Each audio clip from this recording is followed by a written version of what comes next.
Olá, sou a Cláudia Barrocas e isto é mais uma dica de pintura digital.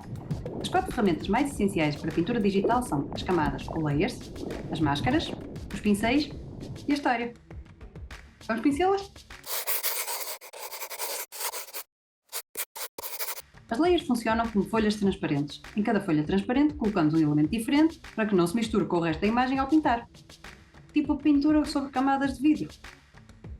Os elementos em layers diferentes podem ser movidos, modificados ou eliminados sem limitações. Podemos sobrepor tantas layers quantas forem necessárias e assim testar composições, cores e ideias diferentes até chegar ao objetivo.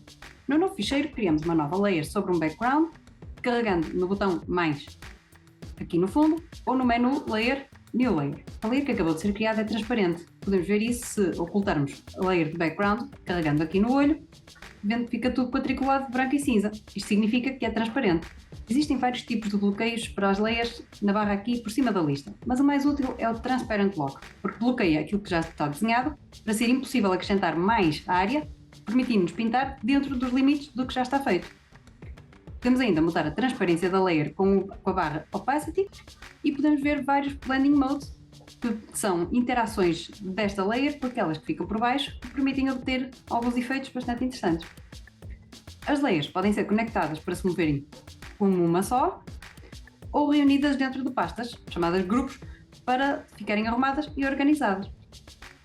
As máscaras não são mais do que recortes de layers. Ocultam as partes que não queremos ver, mas não apagam realmente a informação, ao contrário de uma borracha. Por isso, podemos mudar de ideias e recuperar aquilo que estava escondido. Para criar uma máscara numa layer ou grupo de layers, carregamos no botão. A nova máscara é totalmente branca e não parece fazer nada. Mas se clicarmos na máscara e usarmos um pincel preto, começamos a apagar. Se usarmos um pincel branco, revemos aquilo que foi apagado, e se usarmos cinzento, apaga parcialmente conforme o tom de cinzento. Também podemos fazer primeiro uma seleção e depois carregar no botão para criar a máscara, assim o que está selecionado fica branco, tudo o resto à volta fica preto e automaticamente apagado. As máscaras são muito úteis porque, em vez de bloquearmos simplesmente a transparência de dezenas de layers numa pintura complexa, basta-nos criar uma máscara no grupo que contém todos esses elementos a ser recortados no mesmo molde e assim pintamos à vontade nas layers desse grupo. Os pincéis são uma ferramenta que permite criar novo conteúdo nas layers. Atenção, não confundam o pincel básico com a ferramenta Mixer Brush, nem com o History Brush. São coisas diferentes a explicar mais tarde. A sensibilidade à pressão de uma caneta digitalizadora permite-nos controlar várias características do pincel. O seu tamanho, a opacidade, a posição, o espalhamento e a cor. Os pincéis básicos que vêm originalmente com o programa estão na barra de ferramentas em cima ou clicando com o botão direito do rato no meio da tela, usando uma ferramenta de pincel. É no painel Brush Settings que alteramos todas as características do pincel e atribuímos o controle à pressão, inclinação da caneta ou a direção do traço. Reparem que todos os pincéis são essencialmente carimbos, colocam inúmeras manchas iguais umas à frente das outras. Se o spacing for grande, notam-se os carimbos separados. Se quisermos um traço sólido, basta-nos reduzir o spacing.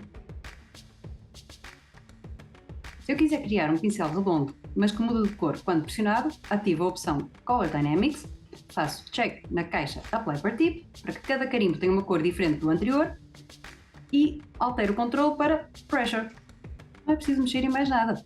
A pressão elevada na caneta dá a cor que eu tenho aqui à frente e a pressão mais baixa dá a cor que eu tiver aqui ao fundo.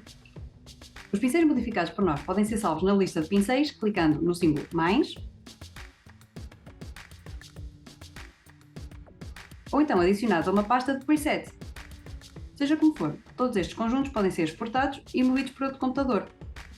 Aliás, podem encontrar packs de pincéis online gratuitos e importá-los a partir da lista, ampliando a vossa coleção.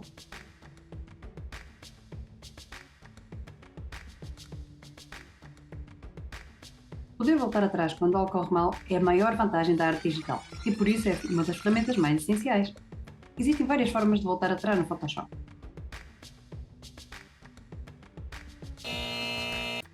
Podemos usar o Ctrl Alt Z, reparem que o Ctrl Z só volta atrás um passo, e com ele podemos voltar atrás indefinidamente. Uma forma mais visual de voltar atrás é no painel História. Lá podemos ver a lista de eventos e qual ferramenta foi usada em cada momento. Isto é particularmente útil se soubermos quando é que alguma coisa começou a correr mal e o que é que estávamos a fazer nessa altura.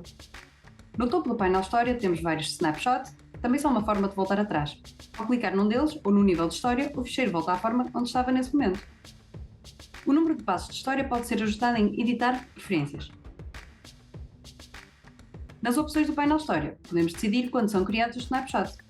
Inicialmente só existe um, de quando o ficheiro foi aberto. Temos de selecionar a opção Criar novo snapshot quando se salva, para que cada vez que salvamos manualmente, um novo snapshot é criado. Atenção que ter muitos níveis de história e muitos snapshots acaba por assoberbar o computador e o Photoshop pode ficar lento ou mesmo crashar por falta de recursos. Estas opções devem ser usadas de forma consciente. Cuidem dos vossos computadores e vemo-nos no próximo tutorial.